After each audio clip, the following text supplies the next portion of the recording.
Et si je vous disais qu'il existe un produit que vous pouvez trouver en pharmacie ou en magasin spécialisé, sans ordonnance, sans effet secondaire notable, pour quelques euros seulement, et qu'il fait baisser votre cholestérol LDL de manière prouvée par des dizaines d'études, et probablement même que votre médecin ne vous en a jamais parlé.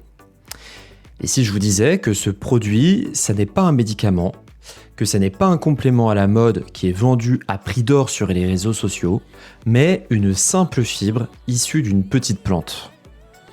Aujourd'hui, je vais vous parler du psyllium.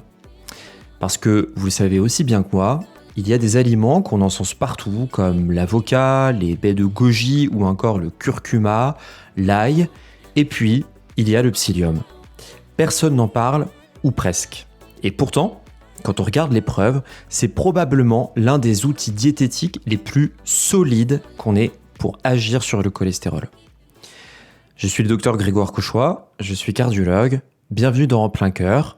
Ici, je vous parle de cardiologie avec des preuves scientifiques, pas des croyances. Mais avant de continuer, un mot rapide, si vous n'êtes pas encore abonné à la chaîne, c'est le moment. Pas pour me faire plaisir, mais parce que YouTube fonctionne à l'algorithme et que sans votre abonnement et votre like, cet épisode restera invisible pour beaucoup de gens qui pourraient en avoir le plus besoin. Ça prend quelques secondes et ça change beaucoup de choses pour la chaîne. Alors allez-y maintenant, je vous attends. Aussi, je précise dans cet épisode que je n'ai aucun lien financier avec l'industrie pharmaceutique et je ne vends aucun produit comme des compléments alimentaires ou des potions miracles avec des codes promo. Et d'ailleurs, quand vous voyez ça, je ne peux que vous inviter à la plus grande prudence. Ce que vous allez entendre ici, c'est de la science vulgarisée, pas une consultation médicale, c'est aussi important de le dire. Et d'ailleurs, votre médecin, il vous connaît. Moi, non. Donc, on est complémentaires, on n'est pas interchangeables. Et en cas de doute, encore une fois, je vous invite à le consulter. Revenons à nos moutons et posons le décor. Le psyllium, c'est quoi exactement ? Eh bien, c'est juste l'enveloppe qui entoure les graines d'une plante qui s'appelle Plantago ovata. Elle est cultivée principalement en Inde et ce qu'on utilise, c'est ce qu'on appelle le tégument, l'enveloppe de la graine qui est réduite en poudre ou en petits flocons. Et ce qui est incroyable avec cette enveloppe, ce sont ses propriétés. Elle est constituée d'une fibre soluble particulièrement visqueuse. Et c'est ce mot visqueux qui va tout expliquer aujourd'hui. Donc retenez-le, on va y revenir. Parce que voilà, la question que tout le monde se pose, c'est comment une simple fibre, un truc qu'on ne digère même pas et qui traverse notre intestin sans être absorbé, peut-elle faire baisser un paramètre sanguin comme le cholestérol ? Ça paraît presque magique et pourtant le mécanisme il est d'une élégance folle. On va voir ça ensemble. Rappelez-vous le mot visqueux. Quand vous avalez du psyllium avec de l'eau, cette fibre elle va gonfler et former un gel épais dans votre intestin. Et ce gel, il va faire quelque chose de très malin. Il va retenir dans une sorte de filet beaucoup de choses. Et pour cela, il faut parler du foie. Le foie, pour digérer les graisses, il fabrique des acides biliaires à partir de cholestérol qu'il va déverser dans l'intestin. C'est grâce aux acides biliaires que le corps capte les graisses issues de l'alimentation pour qu'ils passent ensuite dans le sang. Car si vous essayez de mélanger de l'huile avec de l'eau, vous vous rendez bien compte qu'ils ne se mélangent pas et c'est exactement ce qu'il se passe avec les graisses dans le sang. Mais fabriquer les acides biliaires à partir du cholestérol, ça a un coût. Et le corps, il est très économe en énergie. Il va récupérer les acides biliaires en fin de parcours de la digestion, il va les recycler. C'est un circuit fermé qui est très efficace. Sauf que le gel de psyllium, lui, il va venir piéger ces acides biliaires, il les capture, il les emprisonne dans sa matrice visqueuse et il les entraîne vers la sortie. Le résultat, c'est que les acides biliaires sont éliminés dans les selles au lieu d'être recyclés. Et là, votre foie, il se retrouve à court. Il doit donc alors refabriquer des acides biliaires et pour ça, il a besoin de matières premières, à savoir de cholestérol, qui, je vous le rappelle, sert à fabriquer les acides biliaires. Et où est-ce qu'il va le chercher ? Eh bien, dans le sang. Le foie augmente alors le nombre de ses récepteurs à LDL à la surface, un peu comme un aspirateur, et il va capter davantage de LDL circulant pour alimenter sa production. Et ainsi, votre LDL sanguin baisse. Vous voyez la beauté du mécanisme ? On ne bloque rien, on ne force rien chimiquement, on détourne simplement un circuit naturel. En fait, on va obliger le foie à puiser dans le stock de cholestérol au niveau du sang. C'est exactement le même principe qu'une vieille classe de médicaments, les chélateurs des acides biliaires, sauf que là, c'est une fibre végétale. Mais bon, un mécanisme élégant, c'est bien joli. Mais en médecine, ce qui compte, ce sont les preuves sur la vraie vie et ce que ça fait vraiment sur le cholestérol et notamment si ça améliore la santé. C'est-à-dire, est-ce que le psyllium va réduire le nombre d'accidents cardiovasculaires ? Eh bien, on va regarder les études parce que c'est là que ça devient sérieux et en fait, il y a beaucoup de données. Pas des petits groupes de 30 patients avec des résultats très douteux scientifiquement, non, carrément des méta-analyses. Et un petit aparté d'ailleurs sur les études scientifiques, quand je lis certains commentaires, j'ai souvent l'impression que beaucoup pensent que les revues scientifiques, elles ne sont là que pour mettre en avant les produits issus de l'industrie pharmaceutique. Eh bien, j'espère qu'avec cet épisode, vous vous rendrez bien compte que les revues mettent aussi en lumière des études qui prônent aussi le naturel tant qu'il y a des preuves. C'est toujours la même chose. Alors, que disent les études sur le psyllium ? Il y a une méta-analyse qui a été publiée en 2018 dans l'American Journal of Clinical Nutrition qui a regroupé 28 essais contrôlés et randomisés, soit près de 2000 patients. Et le verdict, c'est qu'avec une dose médiane d'environ 10 grammes par jour, le psyllium fait baisser le LDL d'environ 13 mg par décilitre, soit 0,13 g par litre. C'est très significatif, même si ça paraît peu. Mais surtout, et c'est ça qui est important, il fait aussi baisser le cholestérol non HDL et l'apolipoprotéine B, ces fameuses particules athérogènes. Et je vous renvoie à l'épisode dédié, le lien est par ici en haut de la vidéo. Et pourquoi je vous parle de ces deux marqueurs un peu barbares ? Parce que ce sont aujourd'hui les indicateurs qui reflètent le mieux le nombre réel de particules dangereuses pour vos artères. Le fait que le psyllium agisse sur eux et pas seulement sur le LDL classique, ça renforce beaucoup la crédibilité de l'effet. Et la qualité de ces preuves est jugée modérée à élevée selon les standards scientifiques les plus stricts. On n'est donc pas dans le témoignage vague, on est vraiment dans de la science dure. Il y a aussi une autre méta-analyse de 2024 et celle-là, elle a compilé 29 essais et près de 2800 personnes. Et même conclusion, une baisse du cholestérol total et du LDL avec une estimation intéressante à la clé, c'est que cette réduction, elle correspondrait à environ 7% de risque cardiovasculaire en moins. 7% avec une fibre et sans ordonnance. Mais restons honnêtes. Est-ce que ça remplace un médicament qui ferait baisser le cholestérol ? Une baisse de 0,13 g par litre sous psyllium, ça n'est pas une baisse qui est faite par une statine. Une statine, c'est du lourd, ça peut diviser le taux de LDL par 2, surtout si on l'associe à de l'ézétimib ou encore aux acides bempédoïques ou au anti-PCSK9. Le psyllium, il ne joue pas dans ces catégories. Et je ne veux surtout pas vous faire croire l'inverse. Mais 0,13 g par litre, ça n'est pas rien non plus. Chez quelqu'un dont le LDL est juste un peu au-dessus de la cible, ça peut faire la différence et surtout, ça s'ajoute aux autres mesures. C'est donc une brique parmi d'autres. Autre chose importante, le psyllium, il ne touche pas au HDL ni aux triglycérides de façon significative. Son effet, il est vraiment ciblé sur le LDL et ses cousins. Et détail intéressant, ce sont les personnes qui ont le cholestérol le plus élevé au départ, qui en tirent le plus de bénéfices. Et c'est logique puisqu'il y a plus à récupérer. Comme toujours en termes de prévention cardiovasculaire, si on prend l'exemple des statines, les personnes qui en tirent le plus grand bénéfice sont celles qui ont le risque d'accident cardiovasculaire le plus élevé. Mais l'histoire ne s'arrête pas au cholestérol. Et c'est là que le psyllium devient vraiment un aliment cardiovasculaire complet. Certains parlent même d'alicament. Ce produit entre l'aliment, puisqu'il s'intègre à notre alimentation via les fibres, et le médicament, puisqu'on lui attribue des effets protecteurs sur la santé.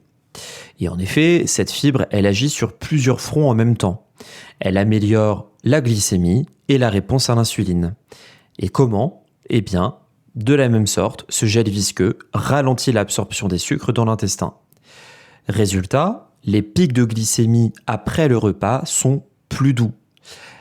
Elle réduit aussi l'appétit, toujours grâce à cet effet de gel qui remplit l'estomac et qui ralentit la vidange gastrique, ce qui peut aider aussi au contrôle du poids.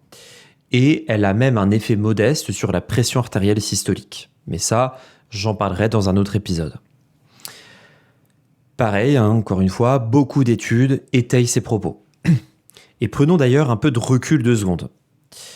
Si je vous dis cholestérol, glycémie, poids, tension, est-ce que vous reconnaissez cette liste ? C'est le fameux syndrome métabolique.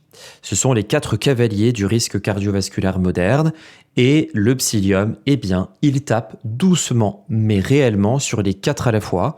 C'est ça qui est remarquable, ce n'est pas un produit avec un seul effet. C'est un modulateur global du terrain métabolique.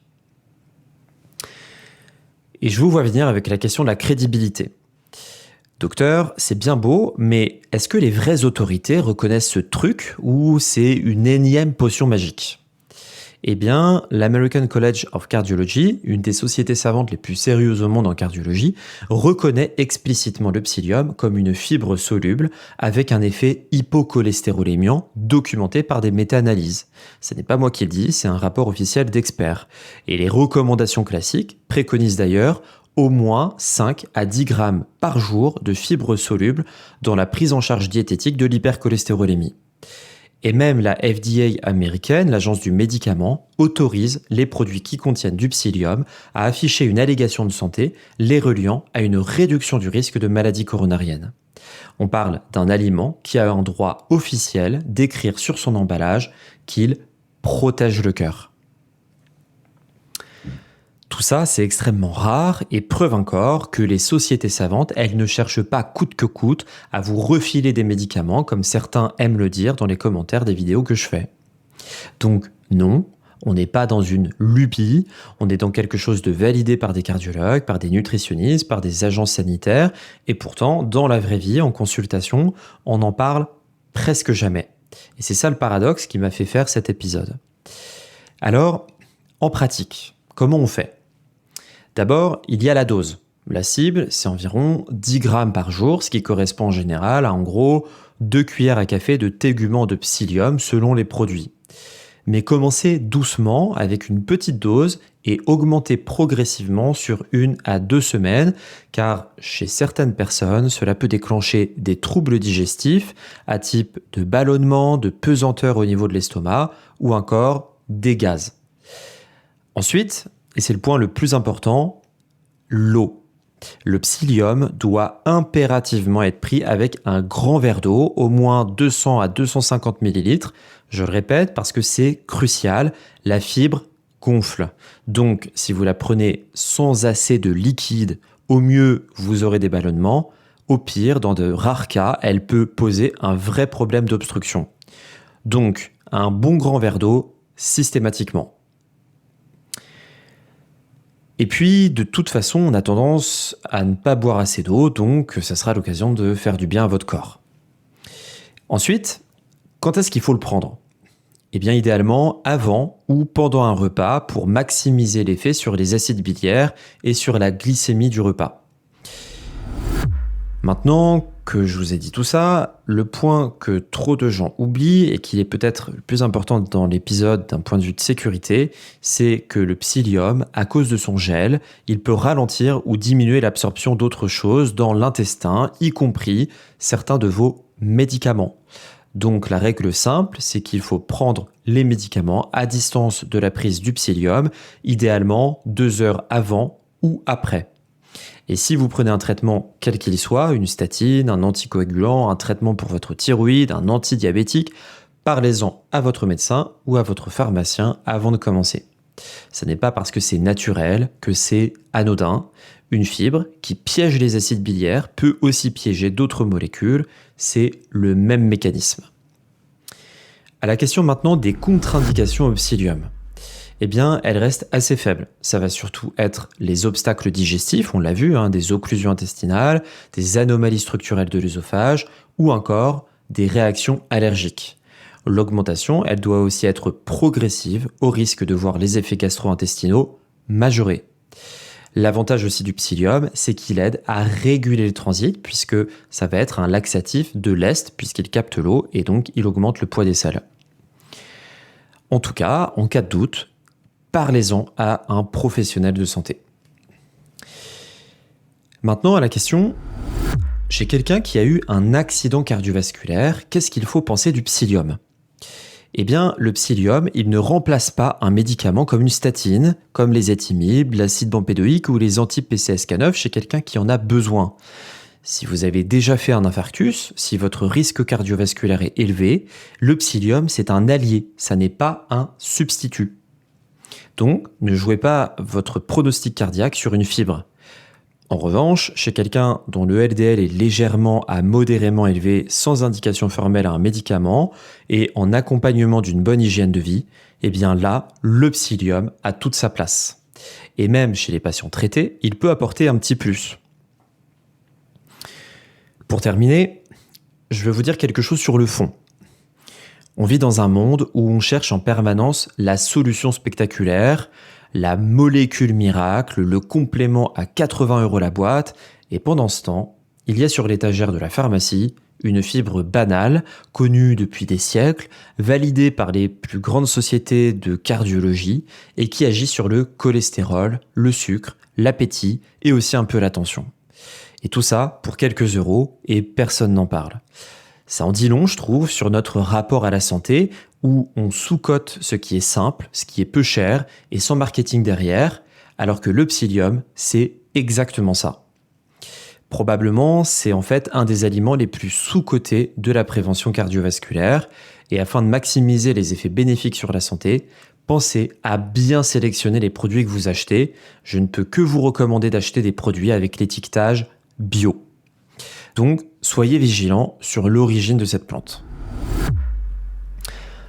Pour résumer, une fibre soluble issue d'une petite plante qui piège les acides biliaires et qui oblige le foie à puiser dans le cholestérol sanguin avec une baisse modeste mais réelle du LDL, du non-HDL et de l'ApoB, plus un effet bonus sur la glycémie, le poids et la tension. Cette fibre est reconnue par les autorités de santé. Il faut la prendre avec beaucoup d'eau, à distance des médicaments. Aussi, le psyllium, c'est un vrai allié pour votre cœur et vos artères. Voilà, si l'épisode vous a plu, lâchez un gros pouce en bas de la vidéo et partagez-le avec quelqu'un à qui on a dit « ton cholestérol est juste un peu élevé, ça va, on en fait trop avec le cholestérol ».